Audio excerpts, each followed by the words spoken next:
మళ్ళీ ఢిల్లీకి వెళ్తున్నా. ఈరోజు వెళ్లే మునుపు మీ అందరితో మరీ మాట్లాడకుండా పోతే ప్రజలతో మాట్లాడలేం కదా.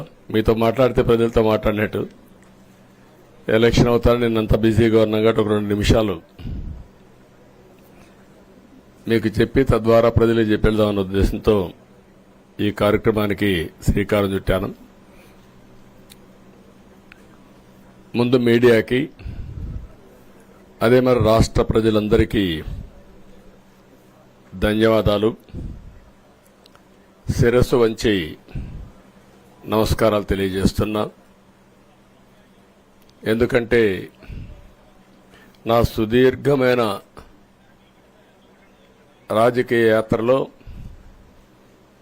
ఈ 5 సంవత్సరాలు చూసిన ప్రభుత్వాన్ని నేను ఎప్పుడూ చూడలేదు.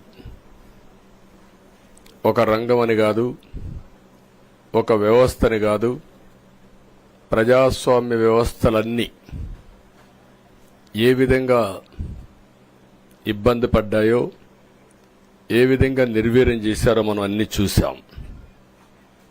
అయితే మా ధ్యేయం ఒకటే, ప్రజలు గెలవాలి, రాష్ట్రం నిలబడాలి.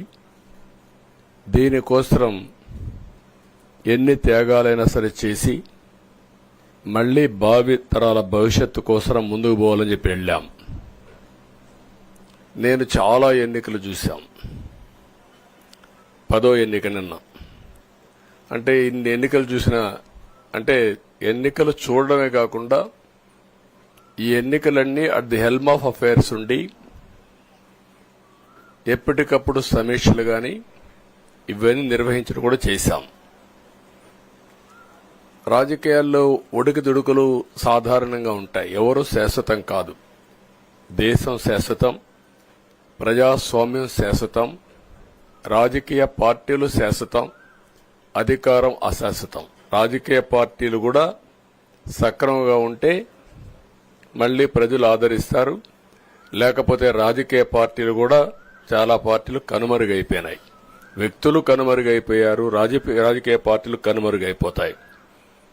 కానీ ఇంత హిస్టారికల్ ఎలక్షన్ నేను ఎప్పుడు చూడలా.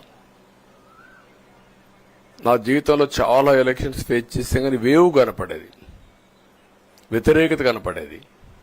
కానీ ఈ ఎలక్షన్లో ఎక్కడో అమెరికాలో ఉండే వ్యక్తి ఒక 5 లక్షలు 10 లక్షలు ఖర్చు పెట్టుకొని నేను రావాలి, ఓటేయాలి, రాష్ట్రం నిలబడాలి, ప్రజలు గెలవాలి అనే ఆవేదనతో వచ్చారు. ఎక్కడో పక్క రాష్ట్రాల్లో ఎక్కడో కడుపు నిండడం కోసం కూలి పనులకైనటువంటి వ్యక్తులు, పాచి పనులు చేసుకునే వ్యక్తులు సొంత డబ్బులు పెట్టుకొని నేరుగా ఇక్కడ రైల్వే స్టేషన్లో చూస్తే, బస్టాండ్లో చూస్తే భోజనం కూడా ప్యాక్ చేసుకొని తీసుకొచ్చి ఇక్కడ భోంచేసి ఓటేసే పరిస్థితికి వచ్చారు.